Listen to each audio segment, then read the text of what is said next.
सिरमौर की धरती को पूंजीपतियों ने किया कलंकित। सिरमौर में संघर्ष और मुद्दा रहा पूरी तरह से गायब। लक्ष्मण तिवारी।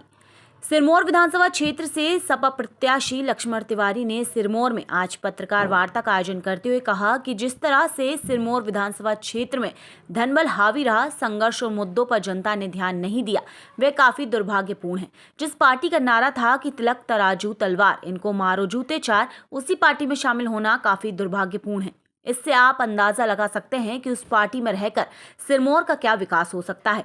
जिसने अपने पूरे जीवन काल में नौकरी में रहते हुए अवैध पैसा कमाया, वह विधायक बनकर क्या करेगा।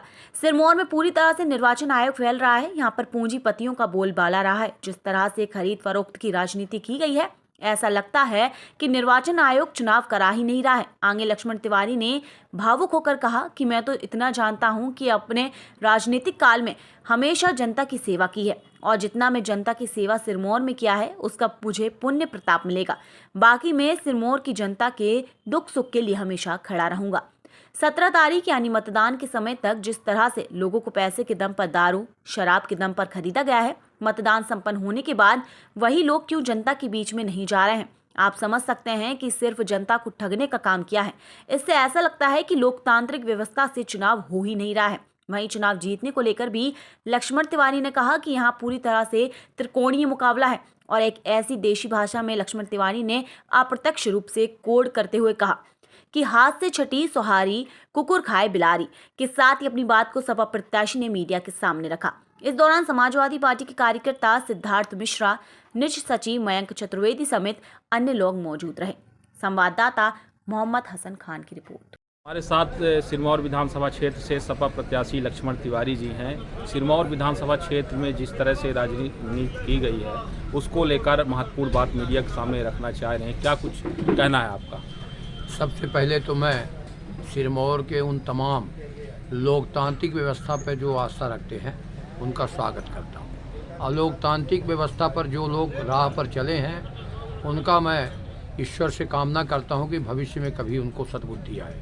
आज सिरमौर 68 में मैं पार्टी से प्रत्याशी था, ये बात सही है, जग जाहिर है। जिस तरह से इस चुनाव में सिरमौर में कलंक लगा, सिरमौर में दाग लगा। पहले दाग लगता था कि ये नहीं जीता, वो नहीं जीता। अब दाग ये लग गया कि पैसे के कारण ऐसा लगता है कि धन बल ऐसा ना हावी हो गया। जिन लोगों ने अवैध कमाई करके, जिन लोग नंबर 2 की कमाई करके, जिनके तमाम कोई इतनी बड़ी कमाई थी नहीं, जितने बड़े का ना तो लोगों के पास तनख्वाह थी, न राजंसी थी, ये सारे इस तरह से बिक्री नामा कराए इस सिरमौर को। और ख़ास तौर पर ब्राह्मण, मैं इसलिए नहीं कह रहा हूँ कि मैं भी ब्राह्मण हूँ, पर जिस तरह से लोगों ने अपना मत बेचा, अपनी आत्मा बेचा और उन लोगों के पास बेचा जो एक नारा देते थे कि जूता मारो तान के ब्राह्मण को पहचान के, उसी नारा को वोट देने का काम किया। ये बड़ा दुर्भाग्यपूर्ण है भविष्य के लिए। मैं तो कहना चाहता हूँ कि अब तो चुनाव हो ही नहीं रहे। अब तो निर्वाचन आयोग को चाहिए कि पहले वो पर्चा भराए उनका जो अरबपति हों, जो करोड़पति हों, जिनके पास धन का पहले हिसाब किताब हो। निर्वाचन आयोग इस बार पूरी तरह से फैल रहा, और निर्वाचन आयोग करता भी क्या, जब लोगों की अपनी आस्था डिग गई, लोग चारों तरफ से भ्रामिक हो गए और लोगों को लग रहा था कि एक नारा था जो राजा को हराएगा वोट देगा, राजा को हराएगा वोट देगा। अब मैं अभी कहना चाहता हूँ, इस मुकाम पर पहुँचा हूँ कि मैं तो पराजित हो चुका हूँ। लोगों ने जो भी वोट दिया हो उनका बहुत स्वागत है, बहुत अभिनंदन है, पर इस हवा में क्योंकि मेरा ईमानदारी का वोट है, मेरा संघर्ष का वोट है, मेरा मुद्दों का वोट है। जिन लोगों ने समझा हो, जितने लोग भी समझा हो, वो तो हमारे साथ रहे हैं, मैं उनका अभिनंदन करता हूँ। पर जो लोग राजा रानी हराओ या पैसा कमाओ या पैसा में, सिरमौर में भी ऐसी जगह है, कुछ चिन्हित लोग हैं जिन्होंने पैसा को बारीता देकर समाज को इस तरह से नष्ट किया कि अब वो बोलने लायक लोग नहीं बचे। और जिन लोगों ने बांटा 17 तारीख तक, मैं जनता से अपील कर रहा हूँ कि जिन लोगों ने 17 तारीख को आपके दरवाजे आके चरण बंदन किया, रुपया बांटा, शराब बांटा, सामग्री बांटा, धोती बांटा, साड़ी बांटा, बनियान बांटा, उन कमीनों से ये पूछिए कि आज 18 तारीख के बाद बांटने क्यों नहीं आ रहे हैं। अगर 18 के बाद भी वो बांट रहे हैं तो मैं उनका स्वागत करता हूँ कि अपने अवैध कमाई का हिस्सा जनता में बांट रहे हैं। मगर आज 18 तारीख को के बाद अब आज 22 तारीख हो गई,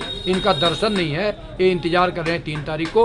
और जो जैसा इंतजार कर रहा है, कहीं न कहीं प्रकृति उनके मुंह पर तमाचा मारेगी।